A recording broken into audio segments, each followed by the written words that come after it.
Bendiciones, hermanos, sean todos bienvenidos a Paternoster. Te saluda tu hermano José Manuel Gutiérrez. Hoy traemos un testimonio de conversión precioso, de mano de nuestro hermano Luca Rojas. Bienvenido, hermano. Muchas gracias por la invitación. Buenas tardes a todos, buenas noches, dependiendo de donde estén. La verdad que es un placer estar acá. Y nada, vengo a contar un poquitito de lo que fue mi camino de conversión hasta ser católico, que yo creo que la verdad fue un recorrido bastante largo y con, vamos a decir, con muchas experiencias de por medio. Irónicamente, de mi juventud, ¿verdad? Es decir, todavía me considero joven, creo yo. Creo que cualquiera me considera joven todavía. Pero yo a los 16 años más o menos empiezo este transcurso, vamos a decir, si uno le quiere llamar intelectual o espiritual, yo creo que es un poco de todo. Y nada, actualmente me dedico a la, bueno, no es precisamente apologética, pero sí formación a católicos. Es lo que yo más busco, es decir, intentar formar a los católicos de aquellas cosas que a mí alguna vez me fue complejo, que a mí alguna vez me causó algún problema, que a mí en lo particular me pudo haber chocado alguna vez. Entonces lo que yo busco es aquellas cosas que a mí me pudo haber sido complejo, bueno, facilitarle a la gente, hacerle resúmenes, esquemas, y eso es lo que me dedico actualmente. Y en mis páginas, ya sea por YouTube, estoy como Lucas Rojas o Filosofía Cris, y también en Instagram, Filosofía-Cris sería. Fantástico. Pues yo he estado revisando el canal del hermano y es un canal pues que está muy completito. Quien quiera conocer la fe católica desde su origen, ¿no? Podemos ver, pues no sé, temas del el Papa, si es algo que es real, ¿no? Que aparece en la Biblia, en la tradición, pues el hermano lo explica y todo con patrística, ¿no? Que yo creo que es un punto importante a tener en cuenta porque el que tiene dudas solamente tiene que mirar al pasado, a esos primeros teólogos, obispos, sacerdotes católicos que enseñaban la fe, ¿verdad? Y la mostraban para que se den cuenta que lo que creía pues un cristiano en el primer siglo, en el segundo, en el tercero, pues hoy, en el siglo XXI, pues creemos exactamente lo mismo, ¿verdad? Aquí no hay pues una especie de Macedonia, ¿no? Como hacen los hermanos separados, ¿no? De doctrinas, ¿no? Y doctrinas que ellos enseñan y que no podemos, pues, encontrar en los siglos pasados, ¿no? Que son inventos o bien, pues, doctrinas católicas que han retorcido para, pues, ridiculizar nuestra fe, ¿verdad? Pues, hermano Luca, cuéntenos un poquito sobre usted, de dónde de dónde está grabando, de dónde es, sus ocupaciones, etcétera. Bueno, yo soy de nacionalidad brasilera, pero crecí toda mi vida en Paraguay, así que vamos a decir que tal vez por eso de repente me acento un poquitito diferente, porque ya muchos hermanos me hincharon de que soy argentino y no, no soy argentino, soy paraguayo, o sea, brasilero, ¿verdad? Pero soy paraguayo como la mandioca. Eh, Actualmente estoy estudiando ingeniería agronómica, no estoy cursando como tal materias de filosofía ni teología, aunque sí lo que intento hacer todos los días es formarme justamente en esa materia, ¿verdad? En historia, en teología y en estas cosas. Ya sea también consultando con algún que otro teólogo, con algún hermano, con algún que otro sacerdote. Y toda esta formación que yo llevo formado autodidacta es totalmente aparte de mi estudio, bueno, en la facultad, ¿verdad? Que es agronomía. Entonces, eso, actualmente tengo 20 años e inicié la apologética básicamente con 18, casi con 19, casi con 19. Y nada, entonces mi canal abrí aproximadamente hace cerca de un año y Uh -huh. recién hace unos 3 meses o 4 meses empecé a hacer más contenido lo que alguna vez hice. Ya así ahora que me quiero tomar en serio y decir, no, voy a empezar a hacer aunque sea 2, 3 vídeos por semana, más o menos, y así. Sería una biografía así breve. Fantástico. Pues que sepan los hermanos que para facilitarles, pues que encuentren el canal y las redes del hermano, que sepan que las van a encontrar aquí debajo en la descripción. Ahí vais a encontrar el canal de YouTube y el Instagram también del hermano, pues cualquier persona que tenga cualquier duda o quiera hacer cualquier tipo de cuestión, pues ahí lo tienen y lo puede contactar y por supuesto suscribirse al canal del hermano. dejémonos de buscar pues canales que no nos edifican y busquemos realmente pues todo aquello que nos alimente, ¿no? Aquello que fortalezca nuestra fe. Y el canal del hermano, aunque sea un canalcito joven, pues ese canalcito joven pues irá creciendo, seguramente que sí, y irá madurando y veréis qué temas tan bonitos tiene, todo con patrística, con sus bases, ¿no? Y es un canal que yo considero precioso y a tener en cuenta para las personas que se quieran iniciar en la fe y aquellos que, aunque estén ya iniciados, pues también pueden consultar ese canal para ver esos temas tan bonitos que el hermano da. Pues hermano Lucas, pues puede comenzar pues a dar su testimonio tranquilamente, siéntase libre. Ok, dijiste algo anteriormente que me llamó la atención, que es como Ajá. que mirar al pasado, a los padres de la iglesia, y Mm. nosotros nos encontramos ahí como que católicos. Bueno, yo creo que para una gran parte del mundo protestante esto termina no siendo así. Por ejemplo, pensemos en el, bueno, no sé llamarle patrólogo porque no es patrólogo, pero sí que escribió muchos libros de patrología, Alfonso Ropero, que es un autor protestante, un académico protestante. Él hizo traducciones de Ireneo de León, de Orígenes, de un montón de autores, él hizo traducciones, de notas, etcétera. Y uno se preguntará, ¿y cómo es posible que hayan académicos de este tipo que, a pesar que estudian los padres de la iglesia, por más que miren lo mismo que en teoría yo vi, concluyan algo diferente? ¿Qué es lo que, qué es la cualidad? Es decir, ¿es suficiente los padres de la iglesia mirar y ya es suficiente para decir, ah, ok, me hago católico? Y bueno, ahí está el conflicto, ¿verdad? Que el ser humano, es lo que yo me encuentro, ¿verdad? En ese momento particular cuando inicié mi conversión, para mí era evidente que todo el mundo podría haber tenido razón. Es decir, yo en lo particular, cuando iba a iniciar en la fe, para mí era tantas opiniones de tantos lados, de tantas formas diversas, ¿a quién le puedo creer? ¿Le creo a este académico protestante que simplemente dice esto de los padres de la iglesia? ¿O le creo a este académico católico que dice esto de los padres de la iglesia? Y los dos, leyendo al mismo autor, están interpretando diferentes cosas respecto al mismo autor. ¿A quién entonces le voy a creer?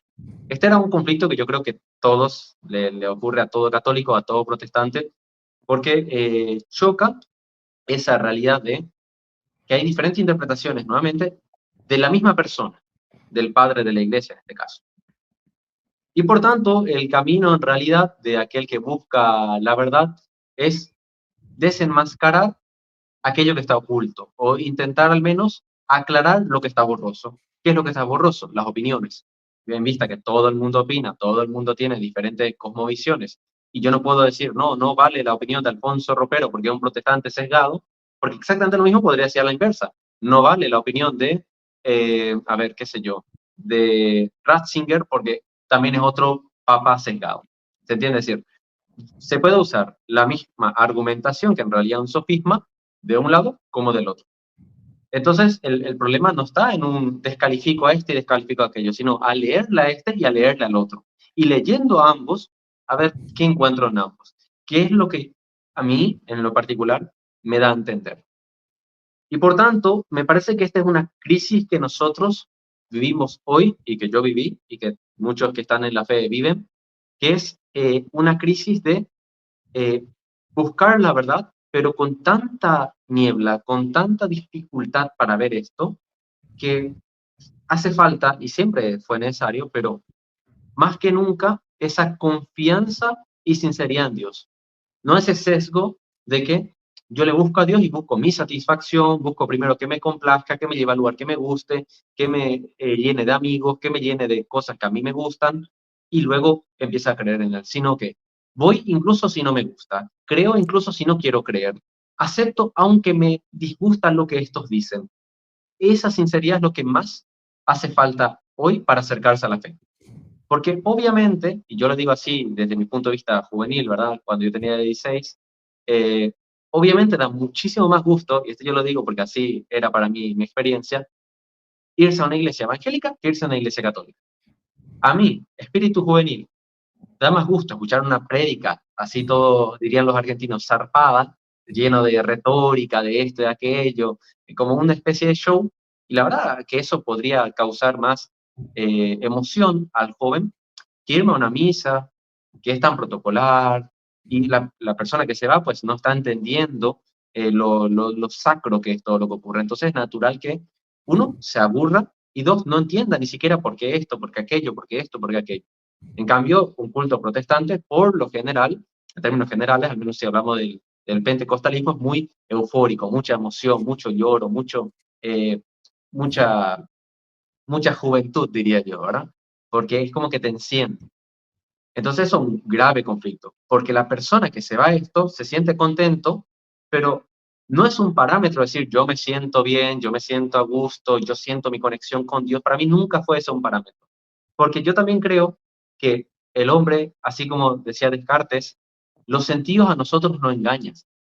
Al igual que mi propia mente, si nosotros entendemos ya como católicos formados que el pecado original es una, vamos a decir, una falta de gracia en el alma, es natural entonces que yo razone mal.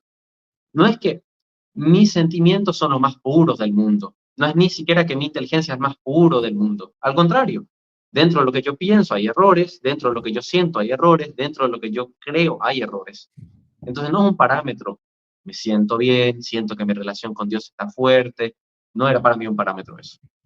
Mi parámetro era quién tiene razón. Voy a intentar buscarle la razón a uno de estos dos y obviamente con la oración, buscando la verdad, buscándola a Dios, intentando obrar bien, intentar hacer todo a la vez, porque no me valía ninguno solo de manera individual. Era imposible, era absurdo decir, me basta con leer estos libros y según lo que me digan estos libros es suficiente.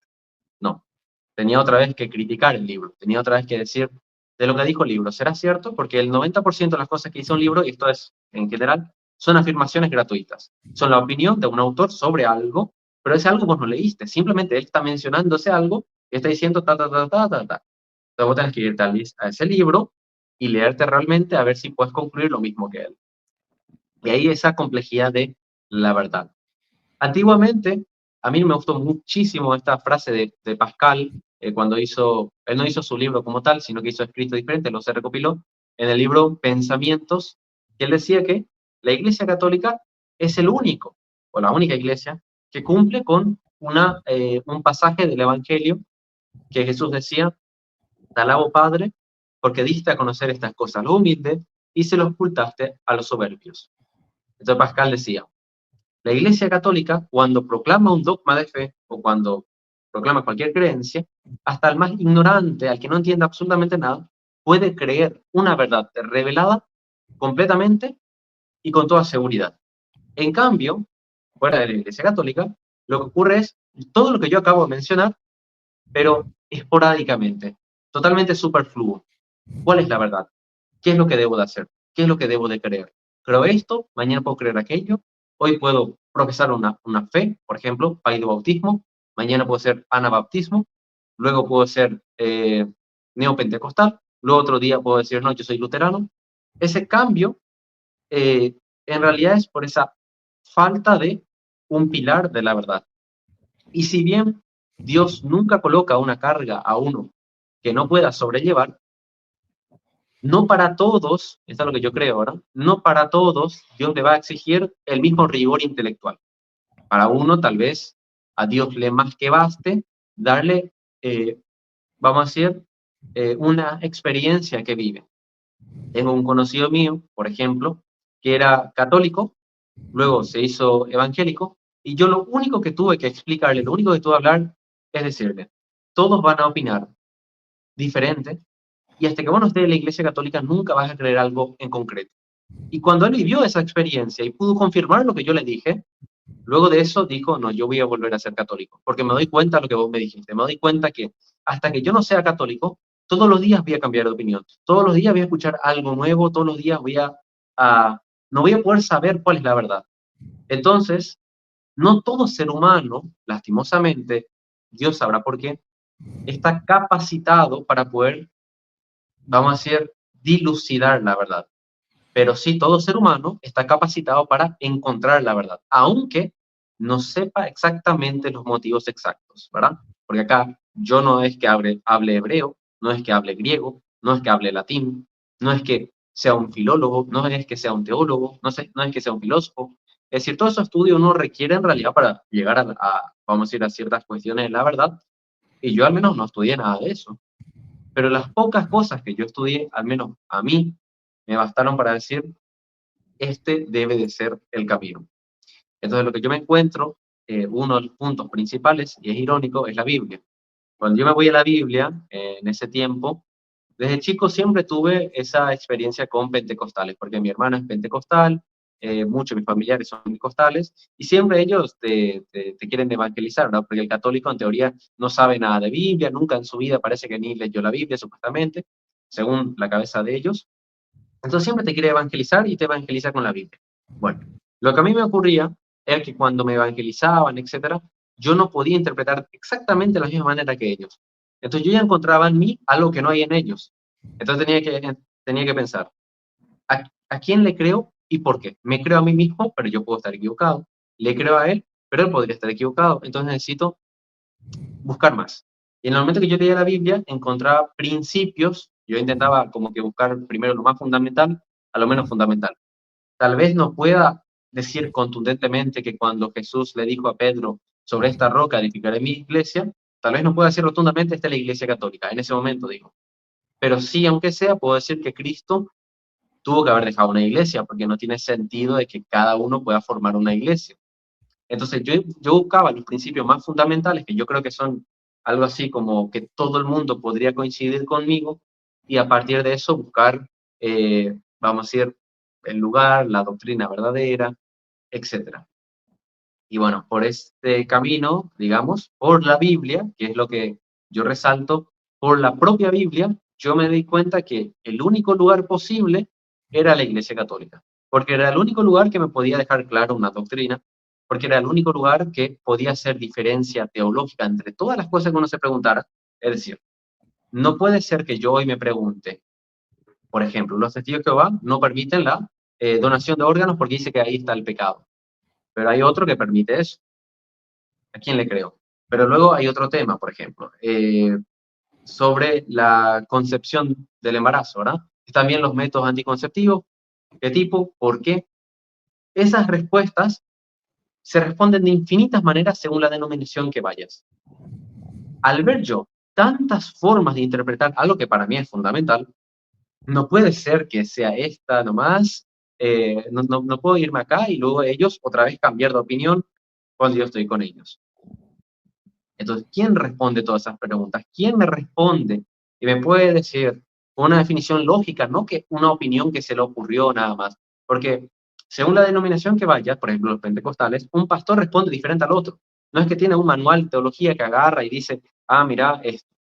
Entonces, ahí no hay ningún criterio, ahí es pura opinión. A vos hoy en ese momento se te ocurrió eso y por eso tengo que creer.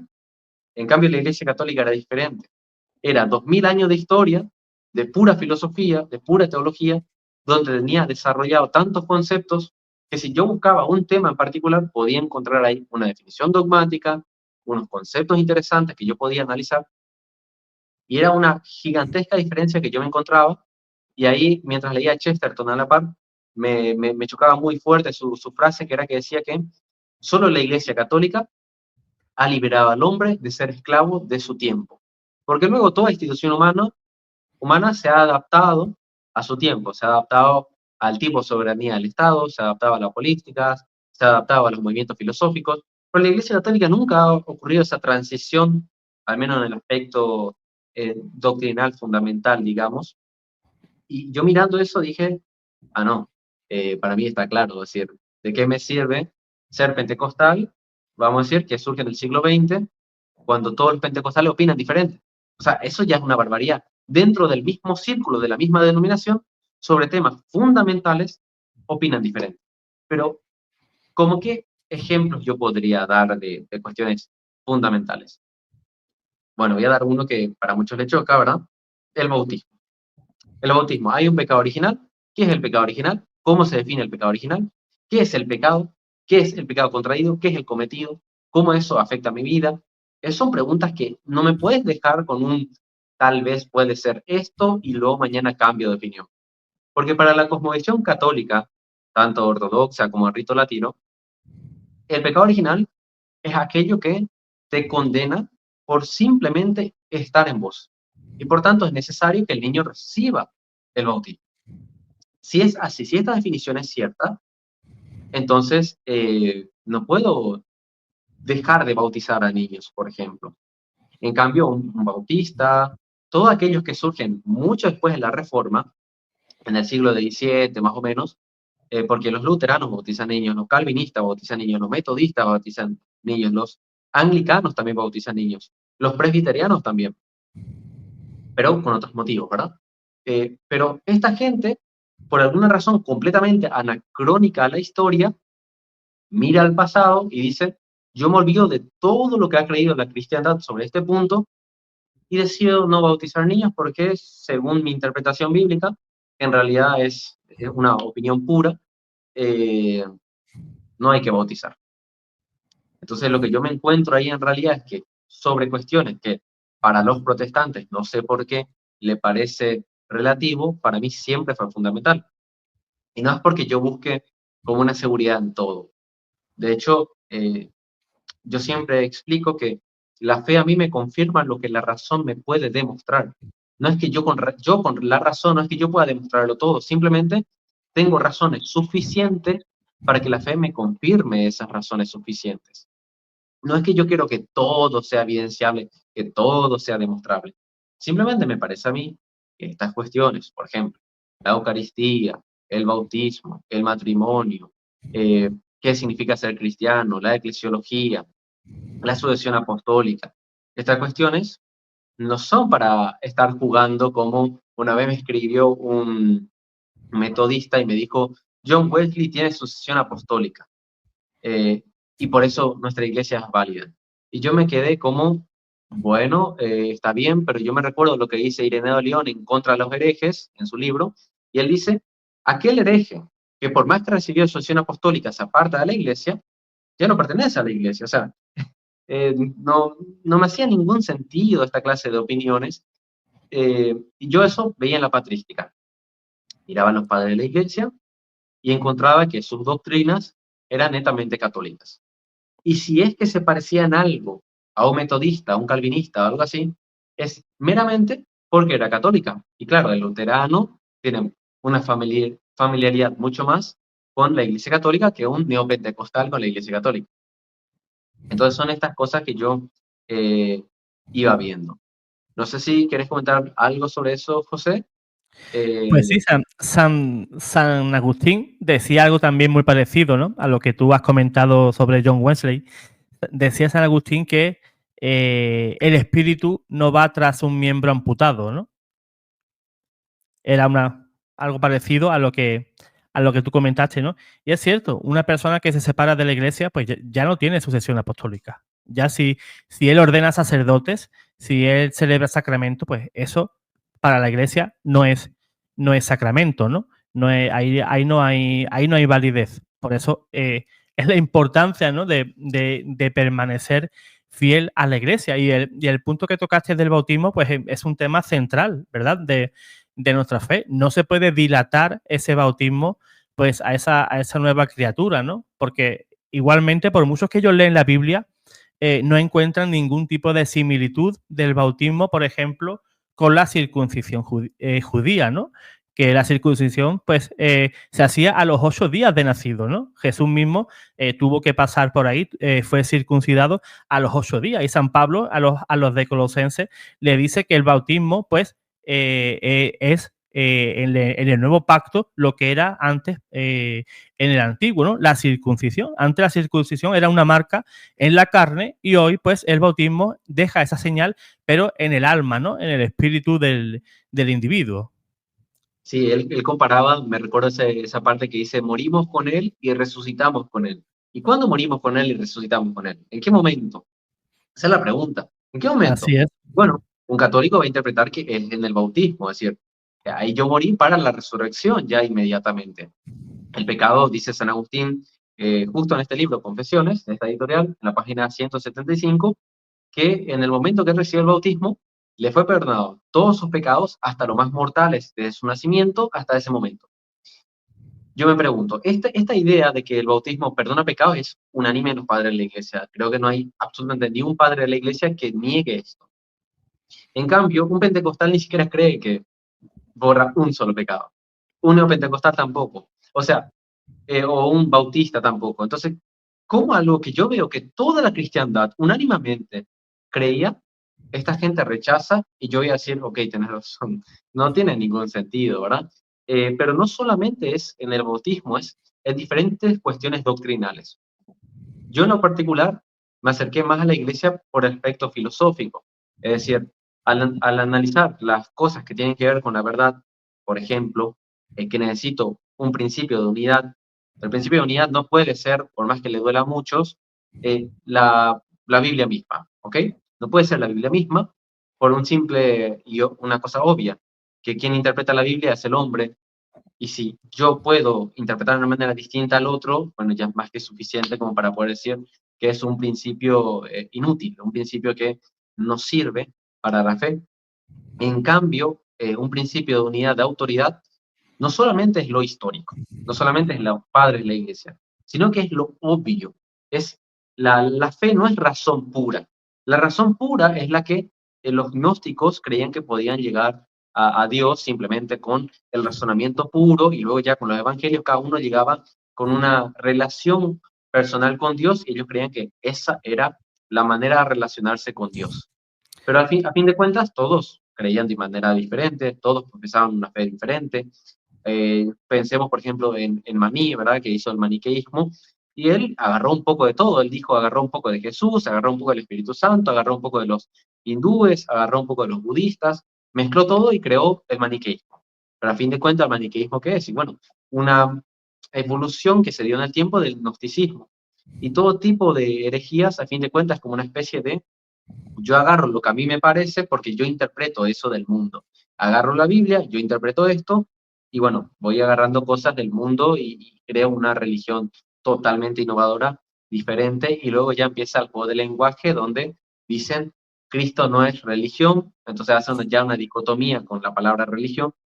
Entonces las personas se empiezan a meter en un campo donde fallan en todo. ¿Por qué? Porque la fe, para la fe ser verdadera, para mí esto era un aspecto filosófico, debe de poder responderme a las cuestiones antropológicas. ¿Quién soy? ¿Cómo debo de comprender el mundo? ¿Qué es el mundo? ¿Qué es la existencia? Porque ya Aristóteles, pagano, que ni conoce nada de cristianismo porque ni existe, él dice, la ciencia última, que sería la primera ciencia, la ciencia más alta de todas, es la teología, porque trata del ser en cuanto ser, de las cosas que son, de los principios, de lo más último de lo último. Y si un pagano se da cuenta de eso, yo como cristiano, que creo que en Cristo está la verdad, me parecería obvio que en la teología también debe poder responderme a estas cuestiones tan esenciales. Es decir, ¿qué es el mundo en realidad? ¿Qué es la existencia en realidad? Eh, entonces, eso tiene que ver con las palabras, ¿verdad? De hecho, la Biblia sí se articula, ya sea en Génesis como en Juan 1 del principio. Bueno, era el verbo estaba con Dios y el verbo era Dios. Y en Génesis se habla de que Dios crea por medio de la palabra. Y luego ya la división de la humanidad es justamente por medio del lenguaje. Y así sucesivamente, el lenguaje tiene un papel primordial. Si en la propia Biblia encuentro que el lenguaje tiene un papel primordial, yo necesito entender ese lenguaje. Necesito saber cómo es ese lenguaje, cómo es el lenguaje de los padres de la iglesia. Y yo te digo, el lenguaje de los padres de la iglesia era ver la tradición que había dicho Jesucristo, qué decía la iglesia sobre esto, y la escritura, que en realidad se puede, vamos a decir, resumir en tres: magisterio, tradición y escritura. En cambio, la gente de hoy no tiene ni la menor idea, pero en realidad ellos crearon una nueva religión.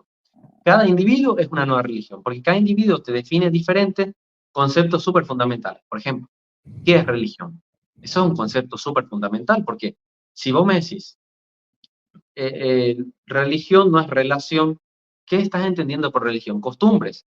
Entonces acabaste redefiniendo costumbres y cambiaste lo que significa religión, y ahora tenés que relación no es costumbre. Entonces significa que ya no te vas a levantar a orar en la mañana, ya no vas a hacer un ayuno, ya no vas a poder hacer meditación. O sea, ¿qué cosa estás quitando cuando excluiste esta palabra? Porque la mayoría de los pentecostales lo que tienen es una especie de, o neopentecostales, o bautistas una especie de no rito, como si fuera que Cristo no practicó ningún rito. Y hay que recordar que Jesús era judío. Y de hecho, en la Pascua era un rito. O sea, Totalmente. Jesús mismo practicó rito porque para el hombre es natural que para relacionarse con Dios tenga ritos, sea ir a misa, sea tener lugares de oración, sea cuando dice la parábola eh, de irse en el cuarto, encerrarse, prender la vela y orar, eso es un rito. Yo me pregunto, ¿ellos tienen eso en su doctrina? ¿Ellos enseñan eso como doctrina? Y tal vez uno entre 100 iglesias de este tipo. En cambio, la Iglesia Católica, lo que yo encontraba era que me daba una buena definición de religión, me parece totalmente lógico, razonable y fundamental cuando vincula las costumbres, los ritos, las expresiones con la religión. Cuando unifica todo esto, lo que yo tengo es una religión verdaderamente completa. Una religión donde el hombre, así como dice San Atanasio, San Agustín, eh, bueno, y así que otro santo, Ireneo de León, que Cristo, es decir, Dios se hizo hombre para que el hombre se hiciera Dios. Por más que de repente a algún hermano evangélico le choca estas definiciones que usa los padres de la iglesia, lo que ellos querían decir era que Dios volvió a restablecer la unidad con él. Y para restablecer esta unidad, puso medios, los sacramentos, las obras, que a fin de cuentas los sacramentos son una especie de obra, y claro, esta experiencia religiosa. Entonces yo me preguntaba, ¿qué lugares tienen estas experiencias religiosas tan obvias? Yo no puedo creer una religión que me dice, relacionate con Dios con creer. ¿Qué es creer? ¿Qué significa creer? Yo necesitaba esa definición. Y si cada gente me responde diferente, ¿qué significa creer? Entonces yo no, me parecería tan absurdo que creer sea simplemente profeso la fe en Cristo, hago unas ciertas obras y ya está. No, creer significa adherirse a un credo. ¿Cuál es ese credo? ¿Cuál es esa constitución apostólica que me dice, estas son las verdades de fe, que si vos no estás adherida a ella, estás fuera de él? ¿Se entiende? Es decir, es tan obvio, al menos para mí, era tan obvio la cuestión, que para mí la cuestión era ya buscar cuál es ese credo, cuál era esa religión, cuál era esa iglesia, si es que había una, pensaba yo en ese momento. Y así, eso sería en esas cuestiones más, yo creo que semánticas que tienen que ver con el lenguaje. Así es, yo creo que ha quedado bastante claro, pues, cómo podemos, pues, discernir, ¿no? Pues, entre tantas denominaciones, encontrar, pues, cuál es la iglesia auténtica, ¿no? Buscándola en la tradición, en la escritura, como ha dicho el hermano, ¿verdad? Y un magisterio, pues, que nos lleve, pues, por el camino derechito, ¿verdad? Hacia la verdad, porque entrar en el mundo protestante y evangélico, pues, es aventurarse, pues, a creer cualquier cosa, ¿no? Porque, por ejemplo, como has comentado antes, ¿no? Los pentecostales. El católico ¿qué cree? O debería de creer. Pues que nacemos con un pecado, ¿no? El pecado original heredado de nuestros primeros padres, ¿no? De esa primera caída, ¿no? Del ser humano. Es esa falta de gracia, ¿no? No es algo que tenemos, ¿no? Sino es algo que nos falta, ¿no? Por ejemplo, en el mundo pentecostal, el bautismo no es más que un evento en el cual yo públicamente, al bautizarme, pues estoy expresando mi deseo de pertenecer a esa comunidad. O al menos eso es lo que yo viví cuando yo fui pentecostal. Por eso lo digo así, ¿no? Yo hasta que no me bauticé, no podía hacer ningún tipo de actividad dentro de la comunidad. Me refiero, pues, hacer una lectura, pertenecer al coro, cosas así, ¿no? Pues es como dar el sí ante toda la comunidad, ¿no? Pero ellos no creían que el bautismo, pues, fuera un sacramento, ¿no? Que no daba ningún tipo de gracia, ¿no? A ese nuevo individuo, ¿no? Además, yo estaba pecando. Eso para el que no lo sepa, el rebautizarse es pecado, ¿no? Yo luego tuve que pasar por el sacramento de la confesión para quitarme todo eso, ¿no? Todo ese pecado. Y es importante, ¿no? Que la iglesia, como yo a veces digo, ¿no? Nos lo da todo hecho. Tenemos todo lo que quieras buscar, lo tienes en el magisterio, ¿verdad? En la enseñanza de la iglesia, que es tan rica, ¿no? En lo filosófico, en lo teológico. Es que es un tesoro enorme que Claro. tenemos los católicos. Yo tengo 45 años, hermano Lucas, y yo, por mucho que yo quiero saber todo lo que respecta a la Mariología, siempre me va a faltar algo. En Cristología, es que ahora me quiero meter en la vida de San Atanasio y voy a estudiar, pues no sé, su discurso contra los arrianos, ¿no? O me voy a ir al otro padre porque ese tema me interesa. Es que sería como de Chesterton, igualmente, que lo decía, ¿no? Que aunque viviéramos pues 80 vidas, pues seríamos incapaces de abarcar todo lo que es el tesoro, ¿verdad?, doctrinal de la iglesia. Y yo ante eso a veces soy un poquito, voy a usar el símil de un pollito, ¿no? Picoteo un poquito en San Anselmo, un poquito en San Agustín, un poquito allí por San Atanasio, ¿no? Santo Tomás. Y porque es que es tan amplio y tan rica la doctrina y el magisterio de la iglesia, y sinceramente te nutren, ¿no? Te nutren de toda esa sabiduría de esos teólogos, obispos, apologistas, ¿no?, dentro de la iglesia, que enseñaban eso, y eso al final robustece tu fe. Yo, por ejemplo, mencionaste una parte muy importante que era eh, que cuando te aceptaron, es decir, que tenías que bautizarte primero, ellos no Ujú. tenían definiciones como tal eh, de qué es el bautismo. ¿Por qué haces eso? ¿Haces para integrarte a la iglesia? Bueno, está bien, pero ¿yo puedo seguir a Cristo sin bautizarme? Esa debería ser la pregunta. Y te van a responder no. Y vos le vas a preguntar, ¿y por qué no? ¿Por qué no puedo dejar de hacer esto y seguir si no es nada? Si es simplemente un símbolo. No es porque Cristo necesita que vos hagas este símbolo. Pero ¿por qué relevancia tiene el símbolo? Definime símbolo. ¿Por qué el símbolo importa? Si importara tanto, todos iban a llevar una cruz. Y yo no le veo a los pentecostales con una cruz. Si No. tanto importara el símbolo, iban a llevar cruces todo el mundo. Son esas clases de cosas. Y yo, por ejemplo, lo que veía ahí era que para la fe es necesario todas las definiciones, al menos en su mayoría, porque el hombre puede errar en concepto político. Cuando yo me adhiero a una concepción política totalmente opuesta a la fe católica, evidentemente hay un problema. Pero olvídense de los católicos y simplemente piensen en esto. Si yo políticamente creo opuesto a Jesús, ¿no es esto ya algo gigantescamente grave? Sí, entonces yo necesito una definición que me impida caer en el error, que me impida ser opuesto a Jesús, contrario a Jesús. Cuando yo soy un médico, por ejemplo, ¿qué prácticas médicas son ilícitas? Eso todo médico necesita saber. Ah, no, pero si él es neopentecostal, o si él es bautista, o si él es presbiteriano, cambia. ¿Qué prácticas médicas él puede hacer? Porque no todos ellos te permiten o te dicen si puede hacer esto o puede hacer aquello. ¿Puede un médico católico practicar la eutanasia, por ejemplo? Podría. Entonces, en un círculo modernista, que seguiría siendo pentecostal o alguno de estos, pero modernista, le podrían decir, sí, podría llegar a pasar. Igual que hay abortistas ya dentro de la Iglesia Católica, pero la Iglesia no enseña eso es para remarcar, pero es diferente porque en el caso de ellos, hay muchos que sí enseñan. Yo sé que ahora estoy poniendo ejemplos muy fuertes, vamos a decir, exagerados, pero lo exagerado se ve simplemente porque hay ya algo de fondo. Y eso de fondo es cuestión de analizar y mirar. Y lo que ocurre es eso. Al no tener ningún sistema de definición de absolutamente nada, ellos dicen que están unidos, pero lo único que están unidos es que están en oposición a la fe católica. Y es lo único que yo veía al estar ahí, porque yo, repito, yo me iba a iglesias eh, no denominacionales, iglesias pentecostales, iglesias radicales, todo evangélicas. No me fui mucho tiempo, pero me.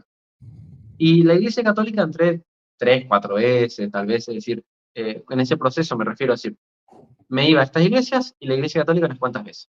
Y cada vez que yo entraba a la Iglesia Católica, lo que encontraba era una dificultad mía, personal, de relacionarme con Dios. Por simplemente lo ritual era tan diferente a mi carácter que lo ritual era como que, eh, eh, ¿qué significa esto? ¿Para qué está esto? Para mí no me hacía sentido. Y yo me recuerdo tanto me metieron en la mente de chiquitito que los católicos son idólatras, que cuando yo me arrodillaba en la iglesia católica, yo decía, Señor, espero que no esté haciendo mal. O sea, por favor, discúlpame si estoy haciendo mal, porque ya que todo el mundo le ora a María, yo necesito ver, ya que también estoy viendo eso, si eso es correcto, pero yo evidentemente también practicaba eso, porque yo me iba y quería, como se dice, hacer lo mismo que ellos hacen, practicar también con ellos. Entonces, yo lo que le decía a Dios era, discúlpame realmente si esto está mal, pero yo en realidad estoy buscándote, quiero saber si esto es lo correcto. Entonces, yo con una especie de temor, sin embargo, seguía lo que ellos decían. Si ellos lo oraban a un santo, oraba también yo, y escuchaba, intentaba entender. Pero hay que aclarar acá que yo de chiquito siempre me fui a la iglesia católica por mi mamá. Es decir, si mi mamá se iba a la misa, me iba con ella, pero en realidad no le prestaba atención a nada. Estaba simplemente ahí y estaba por estar. Pero ya cuando fui más grande, me iba a la iglesia evangélica buscando algo. Y lo único que yo encontraba era un sentido nulo de razón. Discúlpame, pero cuando yo estoy en un lugar y todo el mundo grita amén por cualquier cosa, a mí lo único que me habla es que la gente no está pensando nada. Cuando la gente dice amén y nadie dijo nada, a mí lo único que me dice eso es que la gente no tiene autocontrol. Está diciendo porque sí las cosas. Así Y es. cuando el pastor explica algo tan redundante, tan obvio para mí, y la gente como que aplaude, se emociona, a mí lo único que me habla de eso es que la gente no leyó lo que leyó. O sea, eh, yo, vamos a decir, cuando me iba a una iglesia católica, si bien el sacerdote su homilía máxima de 10 minutos, y no, por lo general yo no estoy acostumbrado a homilías buenas, simplemente homilías, pero yo entendía la diferencia entre que el católico se iba por la misa. Yo entendía ese concepto. El católico se va por la misa, por lo que es en sí la misma, por ese conjunto de ritos que te relacionan con Dios, y la homilía simplemente forma parte de esa. Y por tanto la homilía no es central. Yo entendía esa parte. Pero para el evangélico, que lo más importante era la predicación, yo me iba y decía, escuché una hora y algo, pero realmente dijo algo importante, realmente dijo algo llamativo, o simplemente todo el mundo se emocionó y empezó a gritar y gritar y en realidad nada pasó. Y lo que yo me encontraba era en esto, que en realidad no había ocurrido nada impresionante y que cuando yo llegaba a mi casa y leía la escritura, encontraba mucho más impresionante lo que decía la escritura que lo que decía el pastor que dice la escritura. Porque mientras él leía Job, todo, perdón, mientras él leía a David en el Salmo, pecador me concibió mi madre, y él entendía eso, que todos somos pecadores, yo leía y decía, pecador me concibió. ¿Hay un pecado en nosotros que debe ser limpiado? ¿Verdad? Es lo que yo más o menos entendía. Y luego leía Orígenes, y Orígenes decía que este es el pecado original. ¿Y ese qué es? La interpretación católica. Entonces yo miraba ese contraste, lo que él dice que la Biblia dice y lo que los padres de la iglesia dicen que la Biblia dice. Ese contraste chocaba, ¿verdad? Eh, Chesterton sobre eso escribió un libro súper bueno, o yo no sé si él escribió el libro, pero aunque sea está recopilado, que se llama ¿Por qué soy católico? Él enumera alrededor de 7 razones, si no me equivoco, o más, pero bien extensas. Una de ellas, que yo había mirado, pero sí después que fui católico, miré el libro y decía, porque la iglesia, si es verdadera, debe ser continua. No puede ser que durante 500 años, por ejemplo, no haya evangelio. ¿Quién se salva? ¿500 años para qué? ¿Por qué Cristo abandonó el mundo 500 años? Bueno, para la concepción protestante, durante 1500 años, alrededor, hubo un falso evangelio. Entonces, ahí ya te choca la realidad. Claro que cada evangélico cambia esto y algún que otro dice, no, hasta el cuarto siglo, hasta el quinto siglo, hasta el sexto siglo. Es que a mí me da igual, con que Cristo haya abandonado la iglesia 100 años, ¿qué significa esto? 100 años de perdición. O sea, a mí no me entraba en la cabeza esto. Y ahí entré una cuestión en mí que era los problemas de la fe. Un problema de la fe era esto, que Dios se había revelado en una parte en concreto del mundo y qué ocurría con todo lo demás. La Iglesia Católica me daba la respuesta, ¿verdad? Es decir, que Dios, considerando la recta razón del hombre, siempre y cuando no haya conocido el Evangelio, le juzgaba en razón de esto. Perfecto. Entonces, era coherente que esos lugares, en la medida que eran evangelizados, ya respondían a otra cosa, ya no respondían a la ley natural, sino a una ley de profesión de fe. ¿Crees o no crees?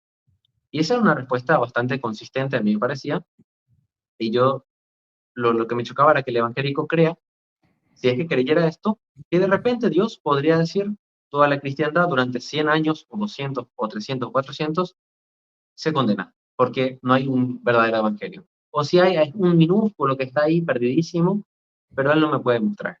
No me puede mostrar porque no existe. Eh, Eran esas cosas que a mí me chocaban, y luego ya entramos ya en el tema de la Inquisición, la colonización, temas controversiales que lo único que yo decía esto era, bueno, yo separaba lo que era la parte emocional, la parte de la verdad, la parte doctrinal, y evaluaba todo por separado. Entonces, en cuanto a la Inquisición, mientras yo me iba adentrando, decía lo siguiente, esto decía al inicio, después yo me fui aclarando bastante las cosas.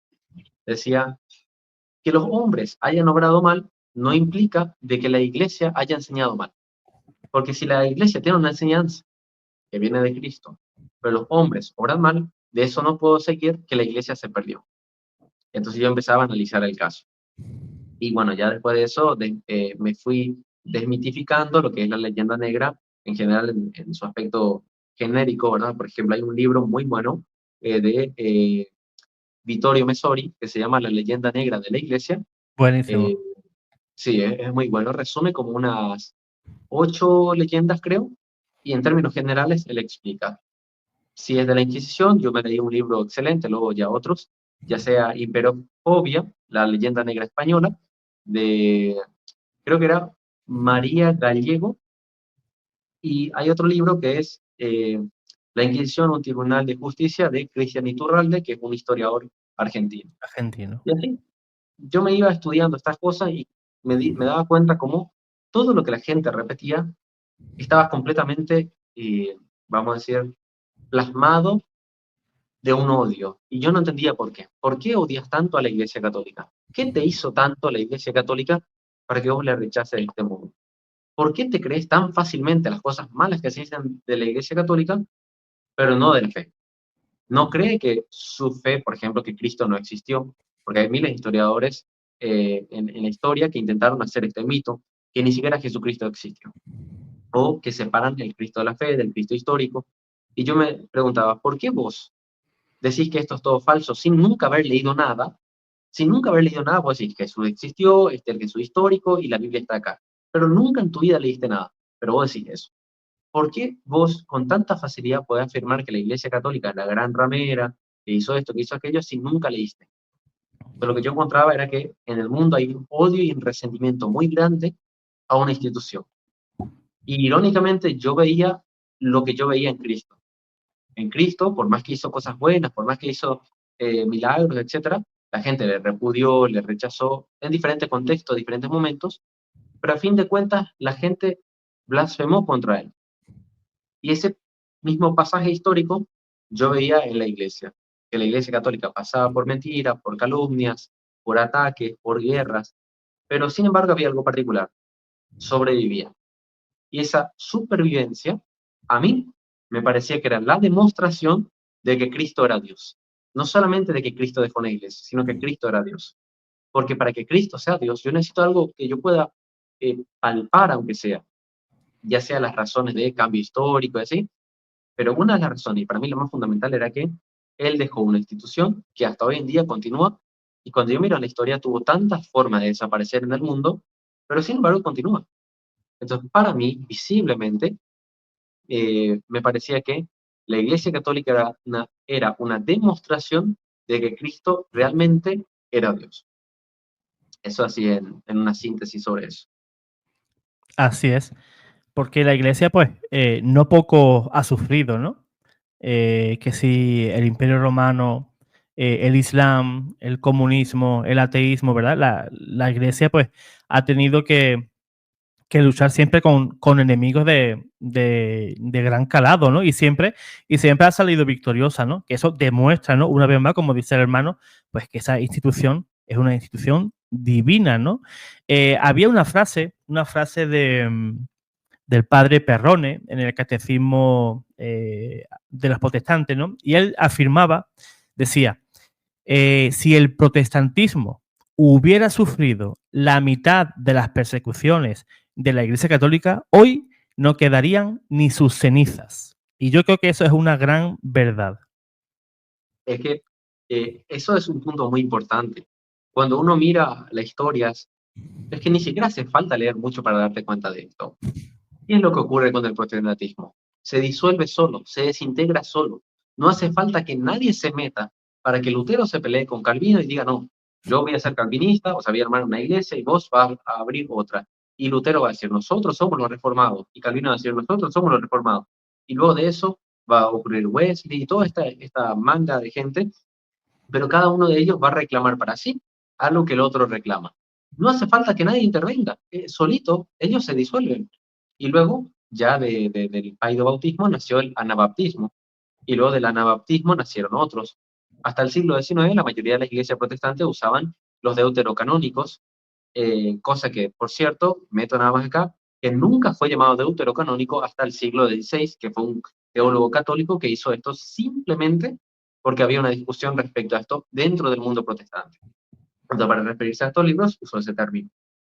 Entonces, sin necesidad de que nadie haga nada, esta gente se disolvió, pero no simplemente como decir esto, como autoridad, sino como doctrina sobre la misa, sobre los significados de la Eucaristía y diferentes cosas, fue dividiéndose. Y lo que nosotros vemos hoy en día, ahora mismo, es que hay muchísimos más pentecostales, neopentecostales o no denominacionales que cualquier iglesia reformada. En otras palabras, se desintegró solo. Y estos pentecostales van a desaparecer también. Va a haber una nueva secta, no sé cómo se van a llamar. Tal vez se llamen el garaje del tío Perico, y no digo esto por broma. Tal vez se llame así, el garaje del tío Perico, y sea una denominación de 20.000 personas. Y esos le van a ganar a los pentecostales. ¿Por qué digo así? Porque lo que Newman hablaba, que es un estudioso también de los padres de la iglesia, principal de Inglaterra, ex anglicano, él escribe diferentes libros y lo que él ve en la historia es que la iglesia siempre que se enfrenta con una herejía, la, nunca para de ver un movimiento cismático, por ejemplo, siglo I, gnosticismo, aunque hay muchos, ¿verdad? Siglo II ya estaría ya el docetismo y otros más. Siglo III, maniqueísmo, arrianismo. Bueno, ese es siglo IV, ¿verdad? Perdón. Siglo IV ya estaría nuevamente el arrianismo, el nestorianismo y así. Es decir, apenas le ganamos a un hereje, ocurre el siguiente. Le ganamos a este, ocurre el siguiente. Le ganamos a este, ocurre el siguiente. Y así también va a ocurrir con los protestantes. Es decir, de que va a desaparecer, yo afirmo esto con toda la tranquilidad, va a desaparecer el luteranismo totalmente, va a desaparecer los anglicanos totalmente. Toda esta gente va a desaparecer y van a ocurrir otros nuevos. No sé quiénes, cómo se van a llamar, pero es lo que yo veía en la historia. Que, no, los nestorianos, en vista que fueron excomulgados, se fueron a China. ¿Hasta cuánto perduraron? Hasta el siglo 7/8. Hasta ahí aguantaron, pero ya no más. Los arrianos, ¿hasta qué siglo perduraron? Y tal vez hasta el siglo VI, siglo VII, tal vez. Es decir, aguantaron su tiempo, pero tampoco tanto. Hasta un cierto tiempo aguantaron. Entonces, eso es lo que yo veo, esa dinámica, que los herejes, los que solitos se apartan de la iglesia, tienen un tiempo de vida en el mundo, pero luego ya desaparecen y alguien más les reemplaza. Pero ¿quién sigue quedando y sigue proclamando las mismas verdades de fe con una manera, inclusive, creo yo, más entusiasta, más renovadora, más llamativa? En cuanto a doctrina estoy hablando, más llamativa me refiero a que hay más definiciones, es mucho más claro. Y bueno, es la Iglesia Católica. Ese fenómeno que yo veía me hacía decir a mí, pucha, si yo me hago pentecostal de acá a 200 años, todo desaparece. O sea, ¿cómo yo voy a profesar una fe que yo sé que va a desaparecer? Por un simple Totalmente. fenómeno histórico, ya puedo comprobar que va a desaparecer y tengo la seguridad de que así va a ocurrir. Y esta gente que cree que está en la religión verdadera, lastimosamente, todo lo que cree se va a transformar en algo nuevo. Los testigos de Jehová son una réplica del arrianismo, pero mezclado con muchas cosas, también van a desaparecer. Entonces ese fenómeno era también algo que a mí me llamaba mucho la atención. Y fue una de las razones, ¿verdad?, por la que yo dije, no, la Iglesia Católica a mí me asegura de que ahí está la verdad. O sea, o lo ha puesto todo o no ha puesto nada. Por eso Jesús siempre decía, ¿verdad? O sos frío o sos caliente. No hay punto medio, porque si no, te vomitaré de mi boca. En cambio, el protestante, o al menos yo lo que podría haber sido, era opinar diferente hoy en el bautismo, mañana puedo opinar diferente en la Eucaristía, puedo opinar diferente sobre lo que vendría siendo las doctrinas calvinistas frente a las arminianas, sobre los 5 puntos, ¿verdad? Puedo opinar diferente sobre la asunción apostólica. O sea, yo estoy siempre tibio, siempre Jesús me vomitaría de su boca. Eso es lo que yo interpretaba de esa manera. Entonces yo creo que eso también es un punto relevante cuando uno analiza así la historia, queda plasmado esa parte. Así es, hermano. La institución, ¿no?, que ha permanecido en pie, ¿no?, por 2000 años, pues la única que puede presumir, la única que puede presumir de eso, pues es la Iglesia, ¿no? Y todos sabemos que, como ha dicho el hermano, ¿no?, cada herejía que ha surgido, pues después de ser vencida por la Iglesia, pues desaparecía, ¿no? Es como una pastilla efervescente, ¿no? La echamos en el agua y sola se disuelve y desaparece y no queda absolutamente nada, ¿no? Pues qué duda cabe que todas esas sectas que han aparecido y todas las que están apareciendo y las que aparecerán, pues con el tiempo, igualmente, pues por sí solas, pues irán desapareciendo. Y la Iglesia, lógicamente, pues seguirá firme, ¿no? Hermano, ¿hubo algún padre de la Iglesia que durante su estudio le inspirara especialmente? No, eso categórico, San Agustín. O sea, San Agustín fue como un titán, así una cosa enorme, un pilar gigante. Yo soy muy fan de Santo Tomás, pero eh, no puedo compararle, por más que la gente eh, pone generalmente a los dos ahí, yo no. Para mí San Agustín está totalmente a otro punto, porque para mí, yo leía a San Agustín, sea el escrito que sea los sermones, sea confesiones, lo que sea, sentía que él hablaba desde el alma. Sentía como él simplemente estaba expresando lo que él siente, lo que él cree. Intentaba argumentar eso, pero siempre buscando la verdad. O sea, no es que él fuerza la verdad. De hecho, en su libro Confesiones, él plantea en diferentes libros, por ejemplo, en el libro 12, sobre el tiempo. Él no da una respuesta de eso. Intenta dar 1000 vueltas y 1000 vueltas y 1000 vueltas y va tirando respuestas posibles. Y lo que le dice al lector es, escoge vos cuál. Porque para mí, esto está complejo y yo creo que me quedo con esta o tal vez con esta, pero lo que veía en San Agustín era una sinceridad de corazón al momento de expresarse, que a mí me chocaba tanto verla a un hombre, vamos a decir, tan sincero pero tan filosófico. Santo Tomás, a diferencia de esto, por eso yo no le coloco igual, él responde siempre todo, siempre quiere responder todo, siempre quiere darle una respuesta racional, y San Agustín hace el intento. O sea, si no consigo responderle, discúlpenme, hasta acá llegó mi inteligencia, esto es lo que yo puedo hacer, pero yo le leía a él y veía a un hombre que buscaba la verdad y que a la vez me respondía un montón de cosas. Me respondía sobre la iglesia verdadera, sobre los sacramentos. De hecho, hay un sermón, no recuerdo el número, no sé si es 124 o algo así, pero se titula algo así como la explicación a los catecúmenos sobre la Eucaristía. Y él hacía justamente esa explicación tan sencilla de que por más que vos veas algo, que vos sientas algo sobre la Eucaristía, San Agustín explica ahí que por más que se vea y sepa a pan y vino, en realidad es celestial. Y ahí me recordaba a mí a Ireneo de León, que dice eh, que, no me recuerdo la frase exacta, pero decía que lo que alguna vez era terrenal, ahora era divino, refiriéndose a la Eucaristía. Ujú. Entonces, cuando yo leía a todos los padres de la iglesia, y luego iba a San Agustín, lo que encontraba era que San Agustín, de alguna manera, me estaba citando al resto, pero con sus propias expresiones particulares. Yo creo que como padre de la iglesia, él fue, vamos a decir, un pilar muy importante, que hasta ahora al que más he leído era San Agustín. Santo Tomás tal vez quede como segundo, y luego el resto, Orígenes o cosas así.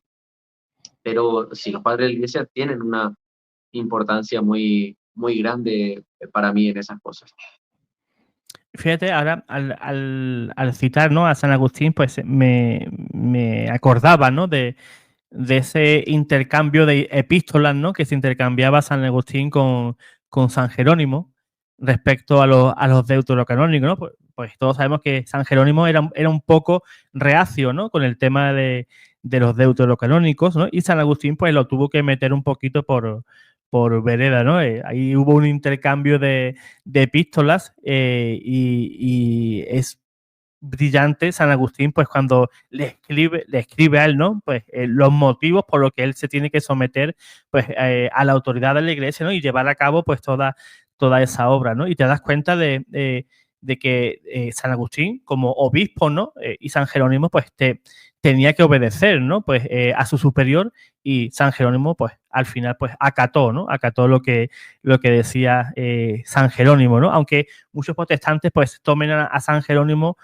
por la parte negativa, ¿no? Que él no deseaba que aparecieran en la Biblia, en la Sagrada Escritura, esos libros, pero San Jerónimo no era protestante, ¿no? Se tenía que someter a lo que la iglesia enseña. Si no, San Jerónimo hubiera igualmente alquilado un garaje y él se fuera hecho allí su iglesia, su culto alternativo, ¿no? Podemos decirle así, ¿no? Un culto alternativo, ¿no? Una Eucaristía alternativa también, y allí pues él hubiera hecho pues sus pinitos, ¿no? Yo tengo un vídeo justamente donde trato de Cipriano, de Jerónimo y Ujú. San Ambrosio sobre el primado petrino. Ahí pongo alguna que otra cita de San Jerónimo donde básicamente él era ¿cómo decir esto? Le amaba al Papa, es decir, aparte ya de lo que es normal, ¿verdad? Es decir, referirte a tu autoridad, él tenía un cariño total al Papa y siempre él tenía como que lo que diga Roma es lo que yo voy a hacer. Yo ahora hago esto, pero si el Papa dice una cosa, bueno, me voy a tener que adaptar. Y esa fidelidad que él tenía al obispo romano era contundente, que no tiene nada que ver ni parentesco con los protestantes, que le importa tres bledos lo que diga el Papa, ¿verdad? Entonces, es irónico, lo que yo veía, porque yo leía los libros de Alfonso Ropero, era, primero, que la traducción muchas veces estaba incorrecta. De hecho, cuando yo leía la Biblia y tuve que buscar en el griego original, me descargué una aplicación y eso para eso, miraba de que, y después miraba las críticas, ¿verdad? Que habían palabras muy importantes que estaban diferentes en la Reina Valera. Sí, Y lo mismo ocurría con las traducciones protestantes. Por ejemplo, cuando dice Iglesia Universal, cátoles está bueno, yoles creo que se dice en griego, y lo que sería su traducción, Iglesia Católica. Jamás le vi a Ropero decir Iglesia Católica, directamente dice Iglesia Universal, porque saben que todo el mundo que lea eso va a decir, ah, no, este es la Iglesia Católica, ¿no? Entonces, como que siempre se intenta evitar usar los términos correctos. Y yo creo que eso es una muestra de una gran falsedad. No por eso digo es falso, pero como mínimo considero. Y luego hay un libro que eso ya recientemente leí, donde comparaba diferentes traducciones, todas protestantes, con la original del griego y la Septuaginta eh, y la de latín. Y lo que yo encontraba era que términos súper importantes literalmente se había trucado totalmente. Por ejemplo, bendita eres tú entre todas las mujeres, llena eres de gracia. Eso se cambió totalmente. A veces simplemente dice Dios, por poco no dice Dios te ama mucho, ya está, sigamos, pero como que siempre se evita usar términos católicos. Y sí, ahí yo veía, decime que esto no es para engañar. ¿Por qué no me pones la traducción más similar posible? ¿Por qué tan alejado? Porque era muy alejado.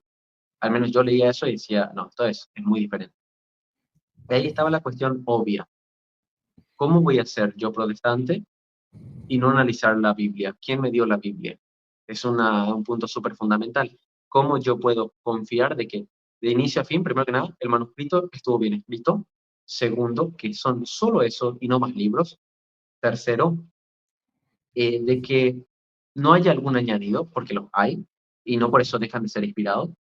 Eh, y así esas cuestiones, ¿verdad? Súper fundamentales para un protestante, simplemente lo ignora. A veces, yo ya intenté ver a muchos protestantes defendiendo este caso. Yo en ese momento, para mí era más que obvio, es decir, ni siquiera le di mucha vuelta, era como que la Biblia, ¿quién me dio? ¿En quién puedo confiar? En quién me dio la Biblia. Y el razonamiento era simple. ¿Qué fue antes? ¿La iglesia o la Biblia? La iglesia. ¿Quién compuso la Biblia? La iglesia. Entonces, ¿en quién debo confiar? En la iglesia. Era tan sencillo. Y luego ya sí, analizando más las cuestiones, profundizando, iba diciendo, bueno, ¿cómo yo puedo confiar que la traducción está correcta si los manuscritos no fueron correctamente escritos? Eso es atribuirle infalibilidad a copistas. ¿Cómo yo voy a atribuirle infalibilidad a copistas? A menos que yo crea la concepción católica de que Dios ha dejado una iglesia y que a ellos le ha encargado transcribir y traer hasta nosotros su escritura. Para un protestante esto fue accidental, dicen ellos. Y yo me quedo como, eso no es accidente, eso es provocando. Dios quiso de que estas personas copiaran literalmente esto de inicio a fin de esta manera en concreto. Y si es que hubo algún añadido, por ejemplo, final largo de Marcos o la parábola de Juan y otras donde dice Cristo, el que esté libre de pecado arroje la primera piedra. Para mí esto un católico lo resuelve así, diciendo, esto es tradición juanina que fue escrito en un manuscrito luego. Pero para un protestante, ¿qué me vas a decir si vos no crees en la tradición? ¿Cómo me defendés esto? Esto es imposible defender, porque básicamente me estarías diciendo que hay un añadido del siglo IV o del siglo III que no fue escrito por los evangelistas, pero fue por tradición oral y es infalible. Entonces la tradición oral es infalible. ¿Se entiende? Eran esas cuestiones que yo analizaba y decía, no tiene sentido. Y ya luego la cuestión de cuántos libros. ¿Son solamente esto o más? En vista de que durante 1600 años siempre fueron 73 libros, creer que era 76 ya me hacía descartar a ellos de entrada y para mí no tenía ningún sentido. Entonces, digamos, racionalmente hablando, nunca me pareció coherente la propuesta de ningún protestante. Y así, eso fue mi experiencia personal. Y ya luego, cuando yo en un año de estudio, tuve un año para estudiar este caso, dije, ok, voy a hacerme católico. Hice mi cursillo de confirmación para adultos, lo hice más o menos 6, 7 meses, terminé esto y dije, no, ahora tengo que ser catequista, no puedo esperar, porque lo que yo todo ese tiempo había aprendido era que la verdad no se hace esperar, la verdad es inmediata. Cuando uno siente llamado, bueno, ya tenés que hacer algo. Ya sentí el llamado, ya tenés que empezar a moverte, ya tenés que empezar a agilizar las cosas. Y bueno, empecé a hacer catequista, un poquito posterior a eso empecé a hacer post, y mucho después de esto me aventuré en lo que es TikTok, empecé a hacer vídeos ahí, y ya mucho después, ahora estoy en YouTube, dejé TikTok, y así, entonces es como ese llamado que hoy en día entiendo más y digo, cuando sale la herejía, cuando sale la perdición por las calles, nunca podemos nosotros dejar de evangelizar, nunca podemos olvidarnos de lo que hacían los padres de la iglesia, lo que hizo la iglesia siempre, salir a predicar el evangelio. Si hay gente que le está llevando a otros a perdición muchas veces, no queriendo, nosotros debemos salir a predicar el verdadero evangelio. Y yo sintiendo esa necesidad, empecé a hacer todo el contenido que hago hoy en día, que muchas veces hago el contenido enfocado en gente que no es de la fe, simplemente para que conozca, a ver, conoce eso y capaz algún día, cuando empieces a tener fe, este conocimiento te va a servir a dilucidar la cuestión, porque hay gente que le interesa la teología, pero por curiosidad muchas veces. Eso, Pues de mi parte, sobre. es muy importante, hermano, pues que ese fuego, ¿no?, que está encendido en ti, pues que no se apague, ¿no? Fíjate que cuando uno ha estado en el mundo evangélico, ¿no?, y descubre pues todo eso, ¿no?, que tú has descubierto y que te has puesto al día muy bien y en poquito tiempo, pues es algo que uno desea sacar, ¿no? Que desea que, igual que yo me he encendido, quiero encender a otros, ¿no? Y que vean, que entiendan, que aprendan, que disfruten, ¿no? Pues de la fe, pues igual que yo lo hago ahora, ¿no? Y por supuesto, pues mediante esa formación, pues que esa gente pues se formen y no caigan mañana pues en ningún tipo de secta ni denominación protestante ni nada, ¿no? Porque hay que estar muy bien formado y cuando hablamos de formación no solamente se trata de coger un libro, ¿no?, sino también de ser una persona de oración, ¿no? Porque podemos ser una biblioteca con patas y mañana pues con cualquier motivo, con cualquier cosa, pues te veo dando saltos, ¿no? El próximo domingo en una iglesia pentecostal, ¿no? Pues, por eso mismo, tener fe, ¿verdad? Por un lado, encender esa fe que está en nosotros y aprender. Y yo considero que la persona que le guste la patrística, todo lo que se ha estado hablando aquí hasta ahora, pues se debe de pasar por el canal de Lucas porque está perfectamente pues delineado el canal por temas y el tema que tú busques lo vas a encontrar y si no lo encuentras por Instagram, Lucas, por favor, hasta el tema que me interesa, ¿no? Y el hermano Lucas pues seguramente con todo el gusto pues lo va a hacer. Pues yo tenía, hermano, la misma inquietud que tú, ¿no? Cuando salí de todo eso, ¿no? De ese mundo oscuro, ¿no? De las sectas, pues yo no quería que nadie cayera en donde yo estuve. Cuando uno pasa por un mal trago, tú no deseas que otro repita Ah, lo que tú viviste, ¿no? Y si uno tiene esa gana, ese ímpetu de querer enseñar a otro, pues eso es fabuloso. Porque nadie se presta a eso, ¿no? Ah, yo aprendí, yo me he formado, yo ya no voy a caer en ninguna secta. Pues que cada cual que se busque la vida, ¿no? Y se ponga a estudiar como hice yo, ¿no? Pues eso de darse también, hermano, a los demás, ¿no? Pues también es muy bonito. sí, pasa que yo, por ejemplo, en ese periodo, cuando empecé a buscar la religión, era porque yo creo que era una experiencia, no sé si llamarle mística, pero un poco diferente a las experiencias místicas normales, porque a mí me entró, de repente, yo era un tipo súper positivo. Tengo que decir que hasta los 16 años yo eh, jugaba básquet, practicaba básquet, jugué fútbol, jugué ajedrez, hice wushu, hice sanda, hice boxeo, eh, y lo último que había hecho era hip hop. Y ya estaba 2 años, ya como para ser profesor, es decir, yo ya hacía coreografías, ya quería ya enseñar, y estaba a punto de ser profesor de hip hop, pero por un simple gusto de afán, ¿verdad? De lo que me gustaba. Es decir, era un tipo muy feliz, digamos, o muy positivo. De la nada, de repente, no sabemos por qué, a mí me agarra una depresión existencial, donde todo carece absolutamente de sentido. Todo parece absurdo, todo parece tan triste, tan como una especie de depresión que yo no entendí por qué. De la nada tuve y me quedé con eso. Pasé por ese periodo alrededor de un mes y con mucha oración, con mucha persistencia, superé el periodo de depresión y ya empecé ahí el periodo de estudiar. Este, inclusive vino un profeta ucraniano pentecostal a hablarme en ucraniano.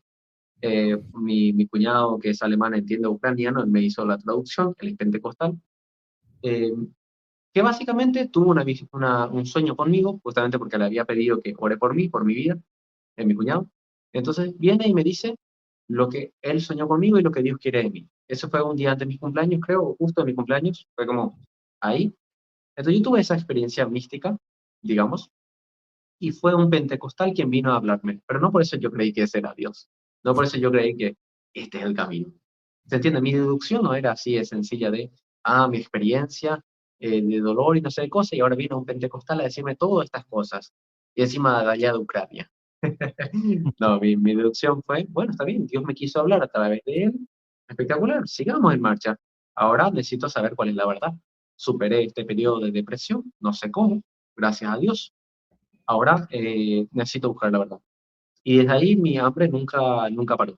Mi hambre de necesito entender más, necesito enseñar, necesito dar, porque absolutamente nada de lo que yo aprendo es para mí. Para mí, si no es Dios, nada tiene sentido, no tiene sentido nada de lo que leo, nada de lo que aprendo. A mí no me interesa ser el tipo más inteligente del mundo. Si no es por Dios, eso no tiene sentido. Pero sí tiene sentido leer esto, leer aquello, aprender esto, sí es para Dios, sí es para hacer algo por Dios. Y bueno, ahí yo creo que hay mucha gente, ¿verdad?, que dice que la juventud como que no tiene a Cristo, como que el cristianismo está muerto más o menos. Calculo que allá en España ese es el sentir. Curateca me contó un poco que allá está fuerte la situación, Sí. y yo creo que en el mundo, ¿verdad? Y el cristianismo en general. Y lo que yo, desde mi perspectiva así más vamos a decir, diferente, eh, yo miro y digo, para mí estamos en una época similar al arrianismo, pero no tan malo. En una época donde es necesario que más voces se levanten, donde más gente muestre la fe, donde más se levanten a predicar la verdad. Y yo no tengo ninguna duda de cómo así a mí me pasó de la nada, de la noche a la mañana, hay muchos otros que se están levantando. Yo conozco a muchos jóvenes sí, tal vez sea uno entre 100 o uno entre 1000, pero uno basta para evangelizar 1000. Es decir, uno basta Totalmente. para enviar un mensaje allá, predicar acá, y que esos que vos le predicas prediquen también. Recordemos que la iglesia empezó con un hombre que era Dios propiamente, y que luego le dio el encargo a 12, y estos 12 a otros más, y estos a otros más, y hoy en día somos más de 1000 millones. Esto es hoy en día. Y no sé si hay un punto ahí que la gente se olvida mucho.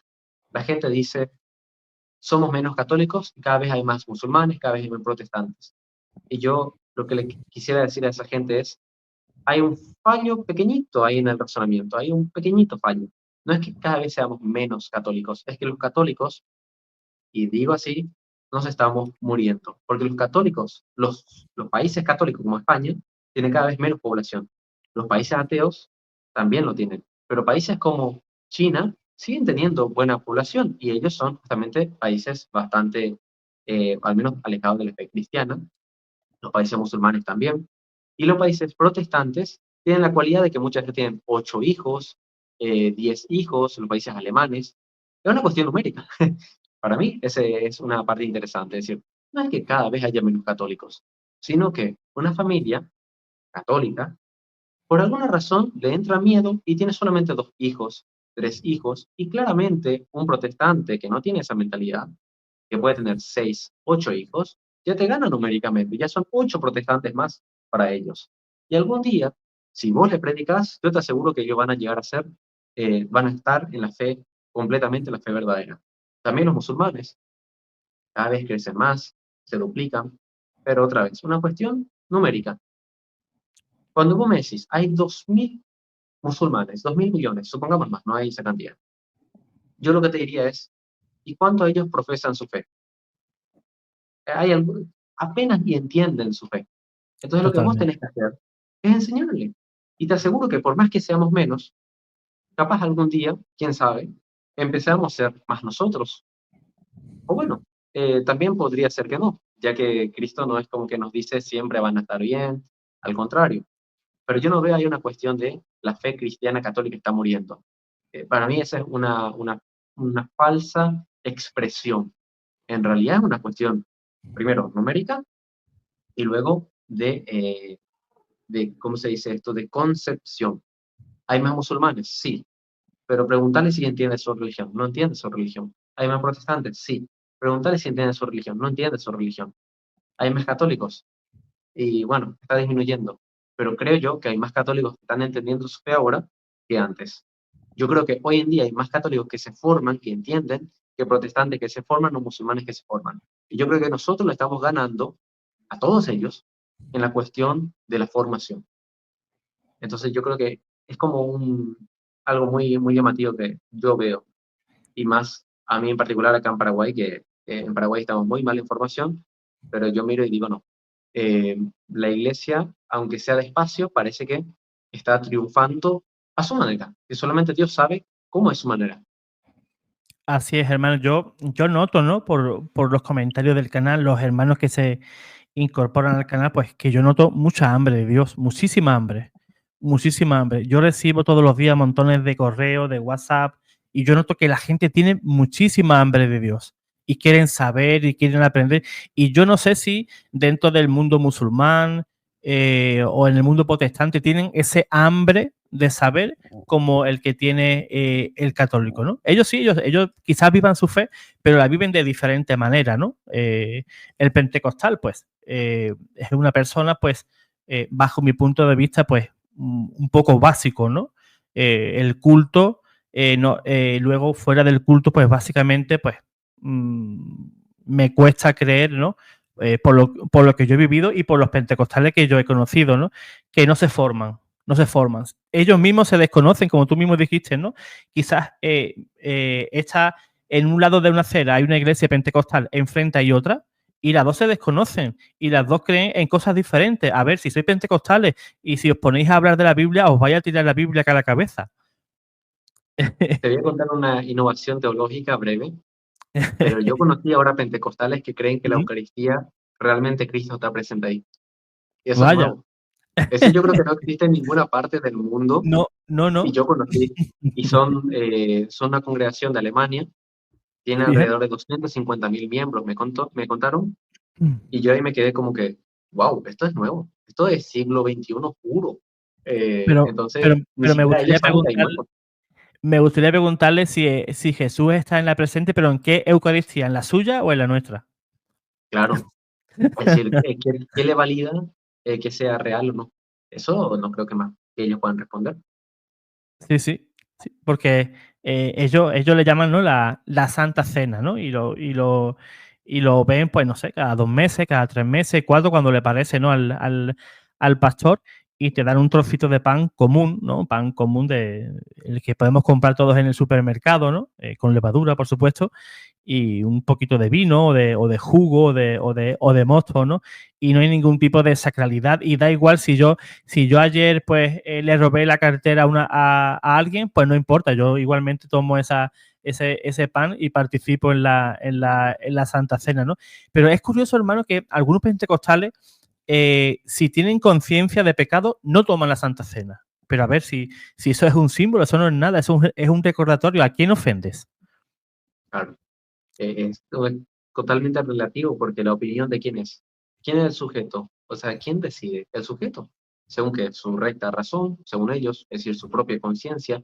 Y así, discúlpame, pero si todos vamos a juzgarnos a nosotros mismos, nos vamos a perder. Es decir, yo confío en Dios y porque confío en Dios, creo también que hay una iglesia capaz de decirme, a ver, hay diferencia entre pecado venial, pecado mortal, entre este tipo, y tienes que confesar cada tanto.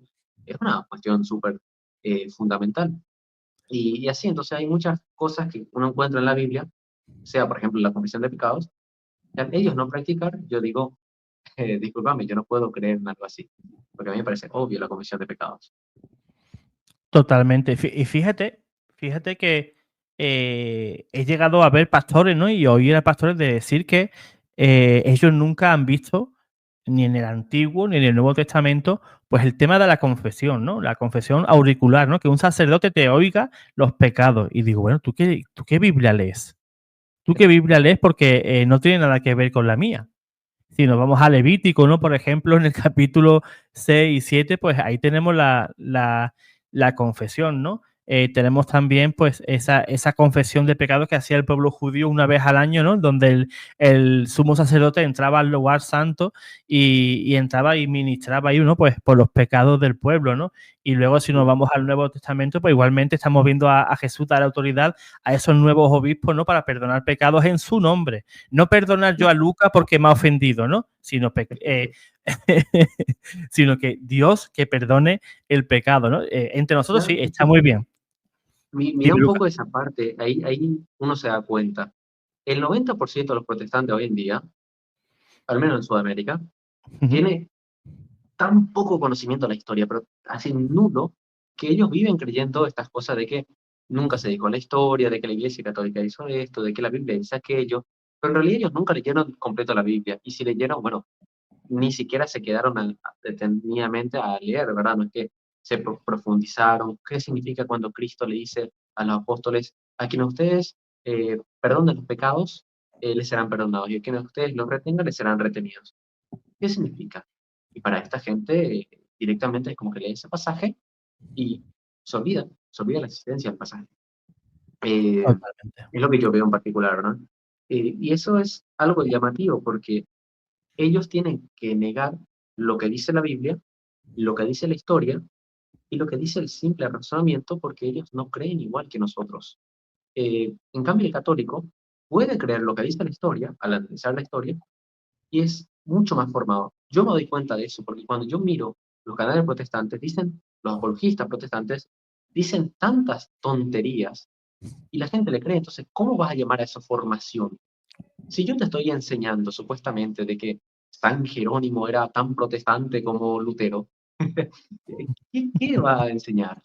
Lo que a mí me muestra eso es que Internet hoy en día, los apologistas protestantes le hacen ignorante a su gente y los apologistas católicos le culturizan a su gente. Es lo que yo noto, porque los protestantes muchas veces se valen de mentiras.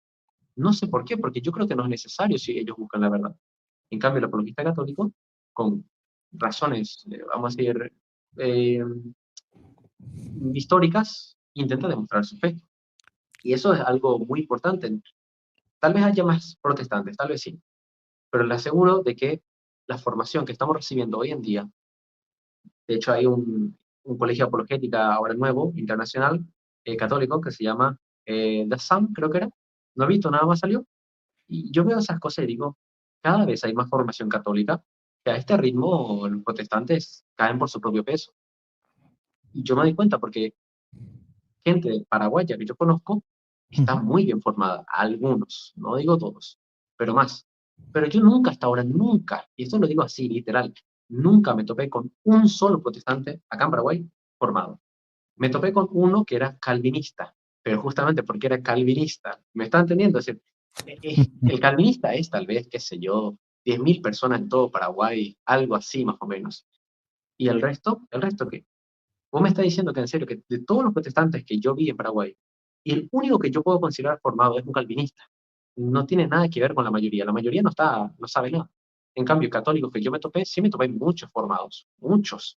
Entonces, ahí yo me doy cuenta.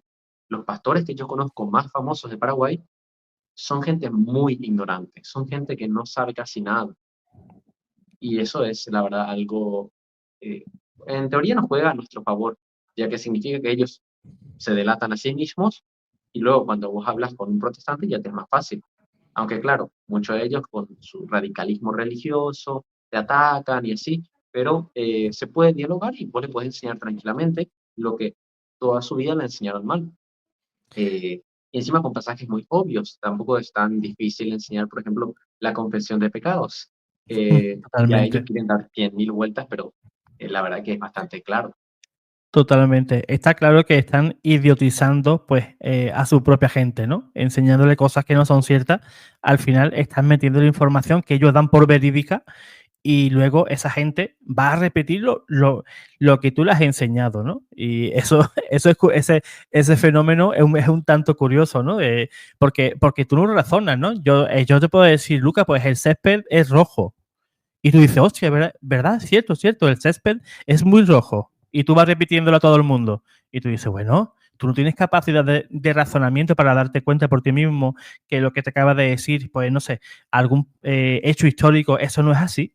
Pues la gente parece que no, que lo que tienen aquí, la materia gris, la tienen nuevecita, la tienen empaquetada todavía, no la han llegado a usar y es un fenómeno muy curioso y estaría bien estudiar eso, porque A mí me no. gusta mucho esa parte porque, por ejemplo, yo me topé con mucha gente que dice, obviamente, que la iglesia fue fundada con Constantino, creo que todo el mundo sabe eso, y me muestra fuentes como vídeos de que de TikTok. Bueno, espectacular. Vamos a ver esos vídeos, vamos a reír un rato, más o menos le quiero decir yo, ¿Cuál es tu pero en fuente? lugar de eso TikTok. le muestro libros. En lugar de eso le muestro libros y ¿sabes qué me dicen? Como le impacta tanto que yo le estoy diciendo tal libro, tal, en tal página, dice esto, se queda como que duro y dice, ah, no, pero yo leí en tal libro, pero no me puede citar, jamás me va a decir. Y yo le digo, bueno, está bien, busca, pero ya te dije ya la fuente, ya te mostré. Y esta gente, la gran mayoría, está tan nulo de buscar la verdad que a veces vos le preguntas, nunca encontró lo que te dijo que alguna vez leyó, nunca rebuscó lo que alguna vez te dijo que leyó. Entonces, ¿para qué me discutís a mí si en el momento que yo te muestro algo, vos no querés en realidad saber si es así o no es así? Uno discute porque justamente quiere ver quién tiene la razón en las opiniones. No simplemente digo mi opinión, discutamos todos y luego me sigo con mi opinión, aunque sé que es totalmente falso. Y lo que yo veo es que yo, por ejemplo, en todos mis vídeos siempre dejo bibliografía. Lo que yo busco es que la gente, todo lo que yo digo, pueda comprobar en esos libros y a la vez cito. Cito literalmente textual, digo la página exacta y de esa forma el católico que ve mis vídeos o ve otros vídeos está tan bien formado que esta gente que no sabe absolutamente nada, simplemente lo único que hace es un choque de realidad. el choque en realidad. El protestantismo no sabe nada de historia, no sabe nada de patrística, no sabe nada de filosofía. Y el católico hoy en día ya puede, eso es lo que me gusta a mí, que hoy en día ya puede formarse viendo, por ejemplo, el canal del padre Rabasi, o sea, viendo diferentes canales que te forman realmente. Y eso es realmente oro puro. Totalmente, totalmente. Yo creo que en calidad estamos ganando y por goleada, ¿no? Yo creo que sí que hay mucha calidad dentro de la iglesia y tenemos todo a nuestro favor, ¿no? Para seguir aprendiendo y quien no aprenda es porque no quiere. Sí, así es. Yo creo que ese es un punto muy importante. La gente se olvida de eso, porque a mí como que me dicen algunos, todavía hay jóvenes creyendo en Dios, más o menos como que me dice, y yo en el fondo tengo mi pensamiento, en realidad todos quieren creer, pero ninguno consigue creer, por muchas razones. La cultura te idiotiza, el internet te abduce, la dopamina constante de la vida diaria afecta al cerebro, y ya nuestro trabajo como evangelizadores es intentar ampliar en todos esos temas. Totalmente, totalmente. Muy de acuerdo contigo. Pues hermano Lucas, mil gracias por haber estado hoy aquí en el canal. Le damos las gracias también al padre Raúl Rodríguez, que es el culpable de que estemos aquí hoy. Le doy las gracias y es un placer, hermano, de haberle conocido y haber descubierto pues su canal, porque es un canal que quien quiera formarse, pues ahí tiene un material muy bueno en cuanto a patrística, ¿no? Que yo creo que es un tema pues que nos sirve para cimentar nuestra fe, ¿no? Y también pues poner esa fe, ¿no? En la iglesia, que es la que nos ha dado todas esas enseñanzas a través de 2000 años, ¿no? Y ahí tenemos ese canal que vamos a repetir. ¿Cómo se llama, hermano, el canal? Es como su nombre, ¿verdad? Lucas Rojas. Sería Que Lucas van... Rojas o bien Filosofía-Cristo. Van a encontrar cualquiera de Perfecto, los dos. perfecto. De todas maneras, encontrarán todo aquí debajo. Aquí debajo en la descripción tienen toda esa información con los enlaces para que puedan pues clicar ese link y puedan ir directamente al canal del hermano. Pues, hermanos, si os gustaron este testimonio, pues dale like, compártanlo si eres nuevo, pues te puedes suscribir tanto a este canal como al canal del hermano Luca Rojas. Dios os guarde, Dios os bendiga. ¿Puedo decir una última?